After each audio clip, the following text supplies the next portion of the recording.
আমরা শেখ হাসিনার আমলে ভালো ছিলাম, কিন্তু এখন এটা কইতে গেলে তো মনে করেন নাম করবে হুলিয়াদারি চল। কি কি ভালো ছিলেন একটু বলেন। ভালো ছিলাম, আমাকে ইনকাম সোর্স ভালো ছিল, তারপরে মনে করেন জিনিসের দাম কম ছিল, তারপরে কোনো জায়গায় কোনো সমস্যা হয় নাই, এরকম ভালো ছিলাম। অন্ত সব জায়গায় সমস্যা, জিনিসের দাম বাড়তি, তারপরে ইনকাম সোর্স কম, তাহলে এইভাবে চলতেছি মামা। আগামীতে কি আপনারা শেখ হাসিনাকে চান কিনা?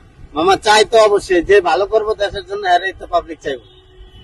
কারণ আমরা তো এর কথা বলতে পারি না ভয়ে।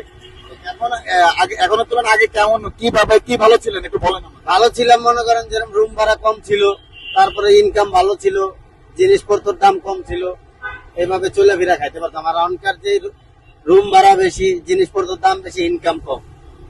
আওয়ামী লীগকে তো নিষিদ্ধ করে দিয়েছে, সেক্ষেত্রে আসলে নিষিদ্ধ করা কি ঠিক হয়েছে কিনা আপনার কি মনে হয়? মামা নিষিদ্ধ ঠিক হয় না, এটা কি বলবো, এটা বলার মতো কোনো ভাষা নাই। এমন একটা পরিস্থিতিতে পড়ে গেছে, সেই জন্য একটা চাপের মুখে পড়ে গেছে। সেই জন্য জনগণ মানে স্বার্থ যদি এর বিরুদ্ধে জায়গা তোলে, তারপরে আপনি ব্যক্তিগত হিসাবে কি চান? আমি তো ব্যক্তিগত হিসাবে তারই চাই, কিন্তু তার কথা বললে তো আমার সমস্যা হবে। আগামী নির্বাচনে কি আপনার তারাই ভোট দেবেন? জি অবশ্যই দিমু, সে যদি দাঁড়ায় কারে? শেখ হাসিনারে। যার আমলে ভালো থাকি তারই তো চামো আমরা।